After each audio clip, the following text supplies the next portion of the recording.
kambing. Enggak gitu.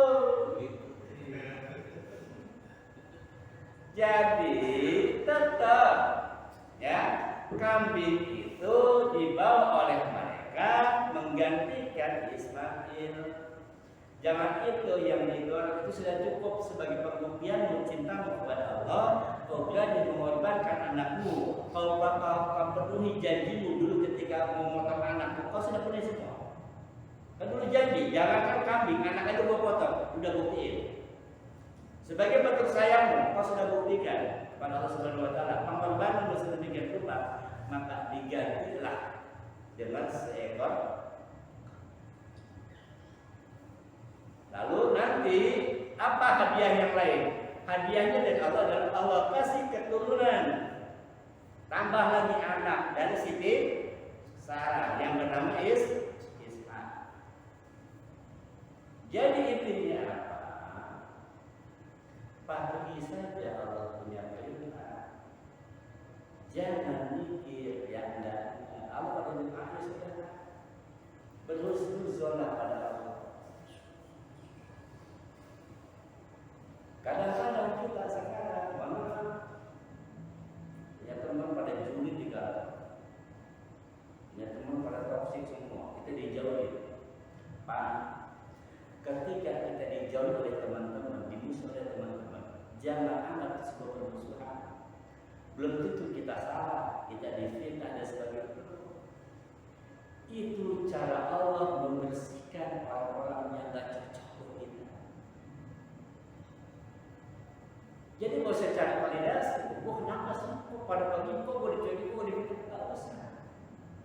Begitulah cara Allah memilihkan teman-teman berbeda.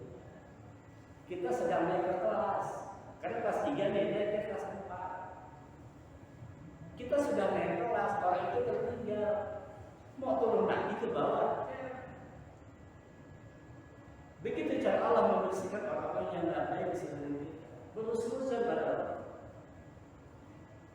Jangan malah cari apa sih, yang penting kita berpedoman, berpangku tangan hanya kepada ada nggak sekarang kita begitu? Merasa nggak sikap kita semakin berkurang sekarang? Dulu teman kita di mana-mana, sekarang tinggal berapa biji? Itu sudah siaran Allah yang pilih. Kenapa? Karena teman itu akan berpengaruh kepada kehidupan kita. Kalau teman yang baik, soal kita baik. Kalau teman yang buruk, kita akan buruk. Makanya ciri-ciri Allah cinta kepada hambanya, salah satunya adalah Allah pilihkan dia teman-teman yang baik. Kenapa? Banyak orang semakin tua kalau Allah jerumuskan dia kepada teman-teman yang tidak baik. Kayak sekarang mau orang mau fitnah, mau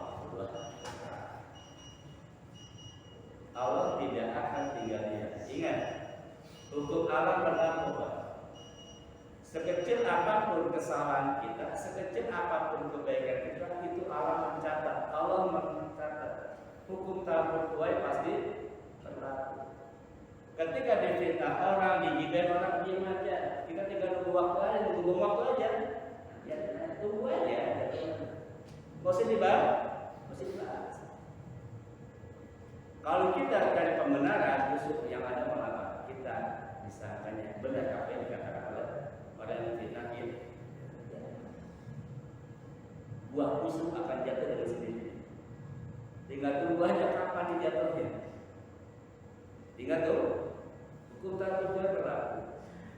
Ketika kita dizalimi orang, difitnah orang, yang mengerjakan satu pertama, mungkin ini kifarat. Mungkin ini kifarat buat kita. Kita dulu pernah melakukan dosa yang kita nggak tahu. Mungkin begini cara Allah menembus dosa-dosa kita dengan cara bahasa, difitnah orang, jelek-jelek. Maka sebagai penebus dosa. Mungkin sholat kita nggak bisa, karena ada dosa-dosa yang Allah sembunyikan, hanya bisa dihapus dengan pahala-pahala tertentu. Dan itu sebenarnya Allah. Mungkin ada dosa yang pernah kita berbuat, hanya bisa dihapus dengan difitnah. Nggak bisa dengan sholat, nggak bisa dengan sholat. Ibadah itu adalah pembersih. Dosa adalah noda.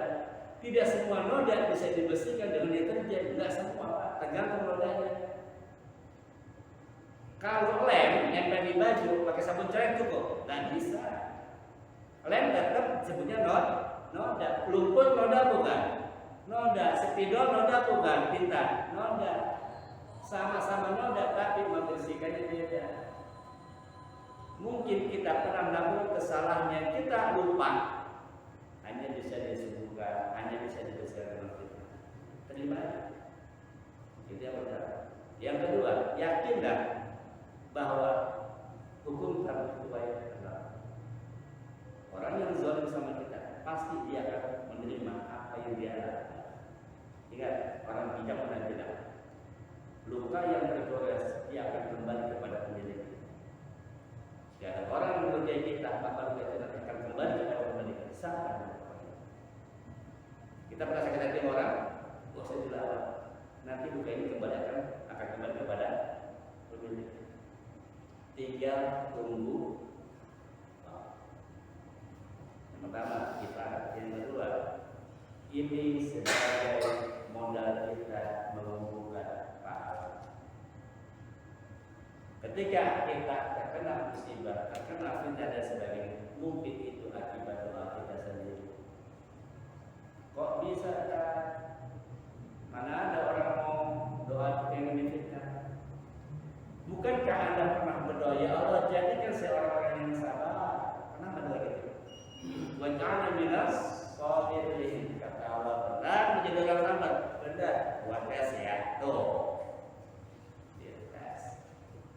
Jadi apapun yang dipanggil itu.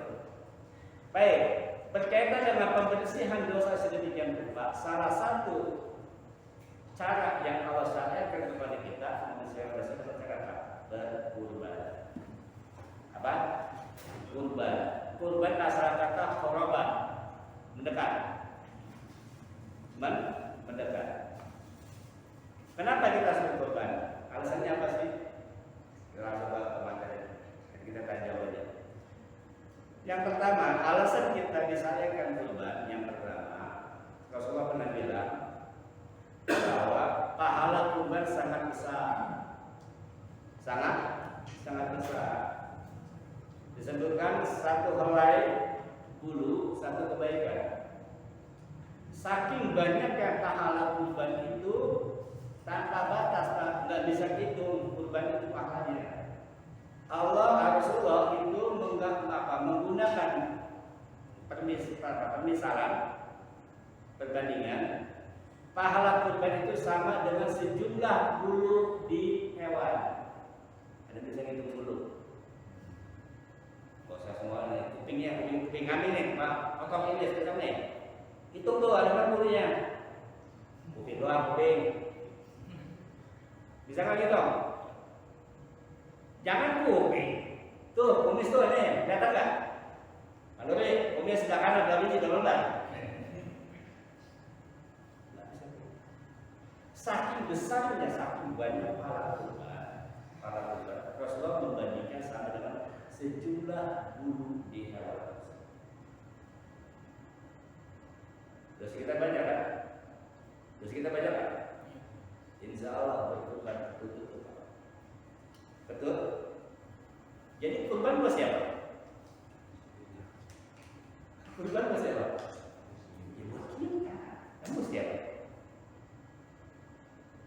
Orang mau daging doang. Kita baca daging. Itu yang pertama. Saking besar pahala kurban. Ya, udah deh. Haji kagak mampu ada panggilan. Sekarang haji kurban ada pasangan. Kita doakan ya.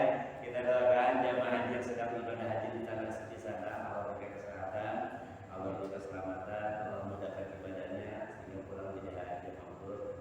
Buat kita yang belum berangkat, mudah-mudahan Allah berangkatkan di tahun yang akan datang. Dengan caranya Allah SWT. Amin. Nah, buat teman-teman yang gagal berangkat haji furoda. Haji furoda itu Pak paling murah nih. 300 juta, 400 juta itu paling murah haji furoda.